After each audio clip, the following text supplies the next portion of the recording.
बिस्मिल्लाहिर्रहमानिर्रहीम। Metric spaces का topic हमारा चल रहा है और हमें एक सेट प्रोवाइड किया जाता है, साथ एक फ़ंक्शन साथ डिफ़ाइन किया जाता है और फिर पूछा जाता है कि बताइए कि ये फ़ंक्शन दिया गया है ये इस सेट पर मीट्रिक है या नहीं। मीट्रिक के लिए 4 कंडीशंस हैं जो हमने याद कर रखी हैं। सारी कंडीशन को बारी बारी चेक करेंगे, अगर तो चारों की चारों कंडीशन पूरी हो गई तो वो मीट्रिक स्पेस कहलाएगा, अदरवाइज़ हम कहेंगे कि ये मीट्रिक नहीं है।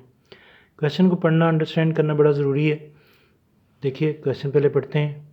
एक पॉइंट है P1, ये 2 डिमेंशन यहाँ से देख के नज़र आ रहा है कि 2 डिमेंशन है, जबकि ये दोनों जो हैं ये ख़ुद से जो हैं वो रियल नंबर हैं। 2 पॉइंट्स हैं P1 और P2।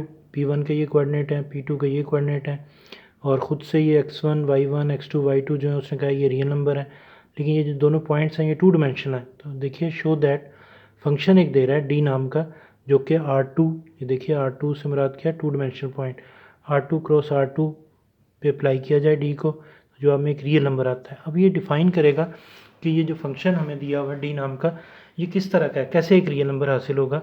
तो उसने यहाँ पे हमें डिफ़ाइन करके उसने दिया कि डी को P1, P2 पे अप्लाई करें तो दोनों पॉइंट के जो x हैं वो माइनस करके उसका स्क्वायर प्लस दोनों पॉइंट के y's को माइनस करके उसका स्क्वायर, उनके सम का स्क्वायर रूट। यकीनन ये जो आंसर आएगा ये एक रियल नंबर आएगा, तो 1 डिमेंशन में एक रियल नंबर आ जाएगा।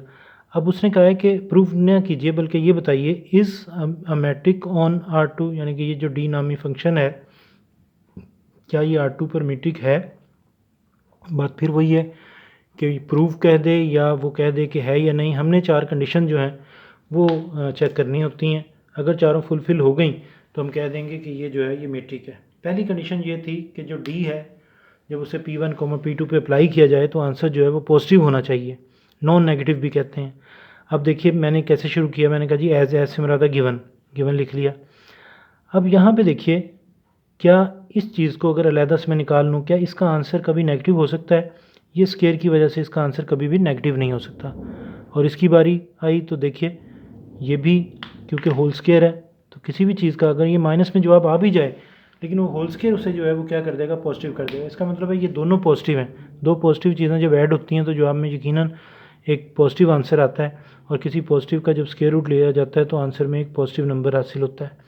तो इससे हम ये कह सकते हैं कि ये दोनों क्योंकि नॉन नेगेटिव हैं तो फिर ये जो सारी चीज़ें ये भी क्या होगी, नॉन नेगेटिव होगी, यानी कि ग्रेटर देन इक्वल टू 0।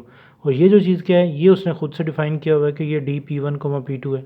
तो इससे पहली कंडीशन जो है ये वाला फंक्शन जो है ये मीट्रिक स्पेस की पहली कंडीशन जो है वो पूरी कर रहा है।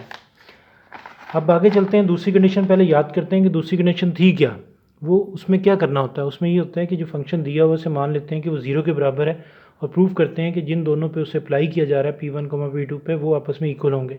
डबल इम्प्लाइज का मतलब है कि फिर इसको मान लें कि ये ट्रू है और फिर ये प्रूव करें कि इसका आंसर जो है 0 के बराबर है।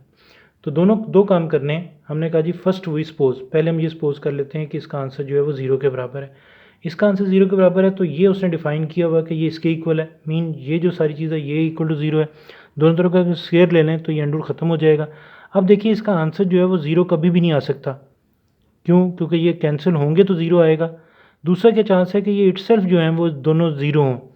तो वजह क्या है, क्योंकि जब किसी चीज़ का स्केयर लेते हैं तो वो तो पॉजिटिव होते हैं, इसका मतलब ये दोनों पॉजिटिव होंगे, ये कैंसिल होकर तो 0 आ नहीं सकता। इसका एक ही मतलब है कि ये खुद से 0 हो और ये खुद से 0।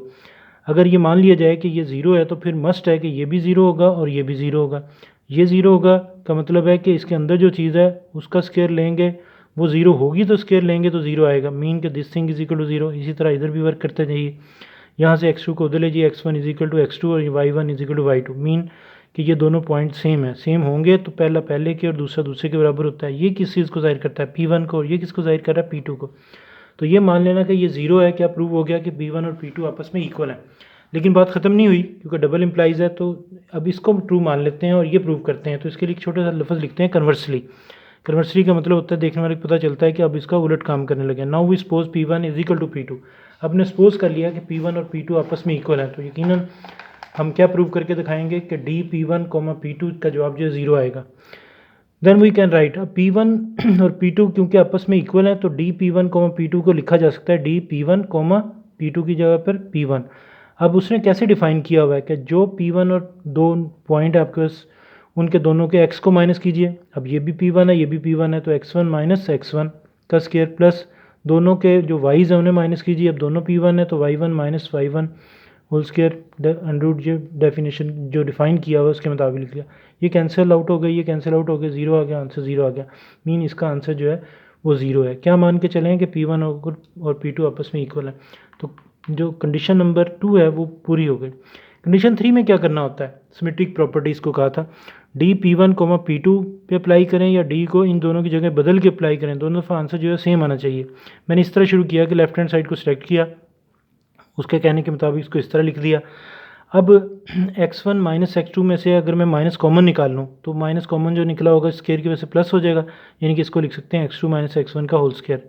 इस तरह इसको y2 माइनस y1 का होल स्क्वायर।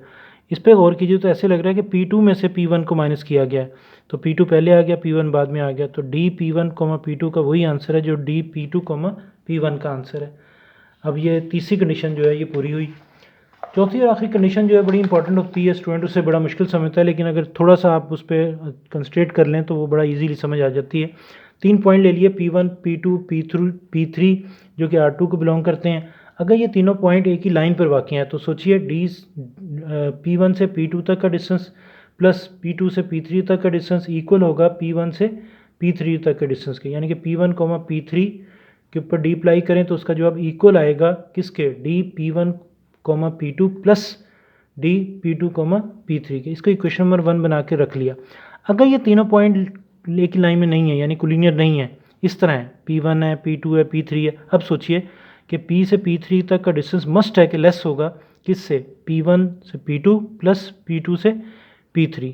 तो ये इसी चीज़ को देखते हुए कि ये नॉन कोलिनियर है, हमने ये लाइन लिख दी, इसको इक्वेशन नंबर 2 कह दिया। अब 1 और 2 को अगर कंबाइन कर लें तो D P1, P2 sorry D P1, P3 D P1, P3 एक दफ़ा इक्वल है और एक दफ़ा लेस है किससे, दोनों में ये चीज़ सेम है, तो ये लिख लिया। अब ये कितनी कंडीशन होगी, चारों कंडीशन पूरी हुई, तो क्या डिसाइड हो गया कि जो डी फंक्शन दिया हुआ है वो मीट्रिक है ऑन R2।